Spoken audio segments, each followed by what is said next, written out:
بسم الله الرحمن الرحیم. ګرانو زده کوونکو، خدای دې وکړي چې جوړ او روغ اوسئ. اوس راځو په نوي درس پیل کوو. نوی درس مو د یو طبیعي عدد مربع او د عدد مربع جذر دی. څنګه چې موږ هر عدد چې په شکل د طاقت د کسری وي کولی چې هغه په جذر موږ نوشته کړو، او دلته اوس موږ کولی شو چې یو عدد څرنګه جذر لاسته راوړو. البته مختلفې لارې شته چې کولی شو چې د تجزیې په واسطه عمومي قاعده ورته لرو، او مختلفې لارې دي کولی شو چې جذرونه لاسته راوړو. البته موږ که چیرې یو عدد په دې شکل ولرو، فرضاً 4 په توان د -1/2 دا موږ نوشته کړو 1/4 په توان د 1/2 دا نوشته کړو 1/دا درجه د جذر نوشته کیږي 4. ښه، جذر د 4 د 2 څو ده؟ دا کیږي 1/2. یعنی هدف دلته دا شی ده چې یو طاقت که کسري وي موږ هغه ول په جذر اړوو، بیا کولی شو جذر لاسته راوړو. یعنی هغه طاقت دی چې قاعده طاقت کسری وي کولی شي چې د جذر په کوم هغه په جذر واړو او وروسته جذر لاسته راوړو. فرضاً موږ ته که ووایي چې جذر د 9 څو ده، تاسو به حتما وایي چې جذر د 9 داسې یو عدد ده چې په خپل نفس کې ضرب شي 9 درکړي، حتما 3 ده، ځکه 3 ضرب 3 9 کېږي. په همدې شکل جذر د 25 البته موږ داسې عدد پیدا کوو چې په خپل نفس کې ضرب کې هغه عدد چې جذر لاندې ده هغه عدد تاسو ته درکړي. فرضاً جذر د 25 5 ده، ځکه چې 5 ضرب 5 25 کېږي. په همدې شکل جذر د 14 جذر 6 ده، جذر د 1 ده 9. یعنی بدون محاسبه بعض جذرونه موږ کولی شو چې په فکر په واسطه چې په خپل نفس کې ضرب شي او د جذر عدد لاندې هغه عدد راکړي کولی شو چې پیدا کړو. البته موږ پوهېږو چې دغه 2 جذر د 14 دغه علامې ته درجه د جذر وایي، دا تحت د جذر دغه ته علامه د جذر، دا درجه د جذر. درجه د جذر څو ده؟ 2. عدد تحت جذر څو ده؟ 14. و دا موږ نوشته کولی شو چې 14 په توان د 1/2.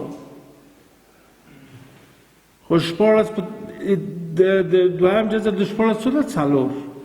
ښه، اوس راځو موږ اصلا عمومي طریقې ته چې کولی شو چې لاسته راوړو. فرضاً جذر د 144. ښه، دا خو موږ په فکر نه شو کولی لاسته، مجبور دی باندې موږ داسې 144 دلته نوشته کړو او وروسته لږه 2 خانې له دې خوا جدا کوو. دلته یو عدد 1 ضرب 1 2 او 2 4 کېږي، 1 نه چې 1 لاړه 0 تقسیم کې 1 خانه کته کېږي، دلته 2 خانې کته کېږي 4. اوس موږ اوله خانه د 2 چنده و یا دا ټول 2 چنده و، دا کېږي 2 چې څو 4 تقسیم د 2 او 2 دفعې خوري، 2 دلته هم نوشته کېږي، دلته هم 2 ضرب 22 کېږي څو 4. دا کېږي څو 4. یعنی جذر څو ده؟ 12. ځکه که 12 ضرب 12 څو درکوي؟ 144 درکوي، 144. ښه، ضرورت دې ته په مختلفو ځایو کې جذر نه استفاده کېږي. فرضاً که یو چیرې یو ټوټه ځمکه چې د مربع په شکل وي، البته په دغه شکل مربع د دې مساحت موږ ته 144 راکړی، د دې تاسې هغه پیدا کوي. یوه ځله څو ده؟ موږ پوهېږو که چې مربع ټولې ځلې سره مساوي دي، ا ضرب د ا مساوي کېږي مساحت د 144، دلته ا مربع مساوي 144 کېږي. ښه، اوس په خاطر دې چې دغه ا موږ ځله لرو، دلته اطراف نه باید دا په توان د 1/2 یا جذر ونیول شي، دا په هم جذر ونیول شي، دا مربع له دې سره خلاصېږي، ا مساوي کېږي اوس دلته ضرورت کېږي چې دا څو شو 12 مخکې مونږه لاسته راوړو. یعنی د مربع جذر کولی شو چې په دې شکل پیدا کړو. ښه په همدې شکل موږ هلته نور سوالونه هم لرو.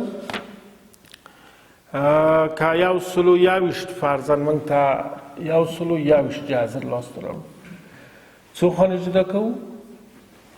دوه خانې. دلته که یوه خانه ورسېده یوه خانه نیسو، که دوه خانه له دې خوا دوه خانې جدا کوو. که چیرې یوه خانه ورسېده یوه خانه نیسو، که دوه خانې یو دا خلاصېږي، دوه خانې کته کوو 21. ښه اوس ساعت دوچنده و دوه تقسیم د دوو یو دفعه خوري یو ضرب 21.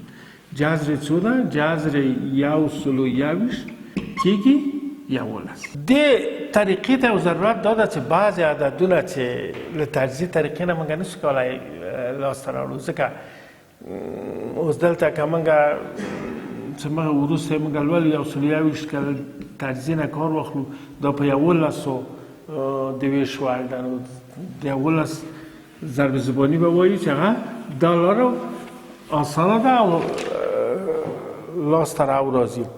ښه په همدې شکل که موږ یو عدد که طاقت ولري فرضاً 3 په توان د 4 دلته 2 وي، کولی شو چې طاقت له دغه درجه د جذر سره اختصار کړو. 1 2 2 4 3 په توان د 2 دا کېږي 9. په همدې شکل که موږ ولرو چې ا په توان د 3 فرضاً 5 په توان د 3 و په توان د 4 11 په توان د 9، یعنی دا پوره جذر نه لري. دا په دې معنا چې دغه جذر دلته اختصار 1 2 2 1 2 2 یو دفعه وخورد 15 په توان د 1 له جذر راوځي. دلته څو پاتې کېږي جذر لاندې 1 2 2 دلته پاتې سه 1 15 په توان د 1 پاتې جذر لاندې.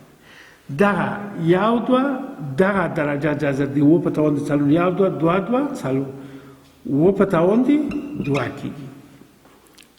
اوس دغه له دې سره اختصاریږي 1 2 2 4 2 8 11 په توان د 4 دلته 1 پاتې کېږي 11.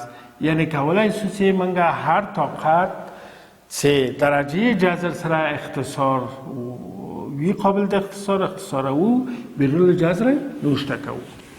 و یا کولی شو چې په دې شکل موږ اول فرضاً کول لرو داسې 25 جذر دا موږ په توان تبدیلو 15 په توان د 2 دا له دې سره اختصاریږي کولی شي 15 نوشته کړو. ښه ګرانو زده کوونکو نننی درس همدلته پای ته ورسېده، وخت پوره دی.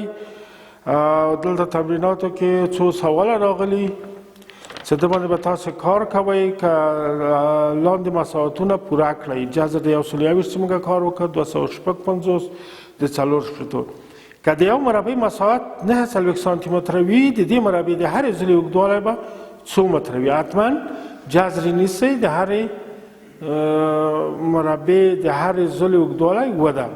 د لاندې عددونو څخه کوم یو کامل مجذور دی؟ کامل مجذور په دې معنی چې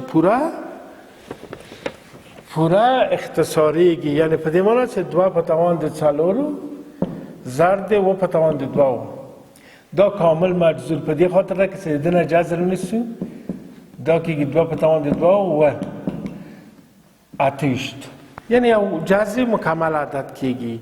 مګر دغه کامل مجذور نه لري 3 په توان د 4 و په توان د 3 ځکه دا که موږ اختصار کړو 2 2 4 دا کېږي 3 په توان د 2 دا 1 2 2 و جذر لاندې پاتې کېږي 1 2 2 و په توان د 1 بیرون وځي دلته 1 پاتې سو و په توان د 1 هلته پاتې سو. د لاندې عددونو مجذور پیدا کړئ د 9 د 11 د 15 د 21 سوالونه د تاسې کارخانګي دي. به بله ورځ به تاسې په دې کار وکئ. په مخ هم ښه شه. نننی درس پای ته ورسېده. د خدای په امان.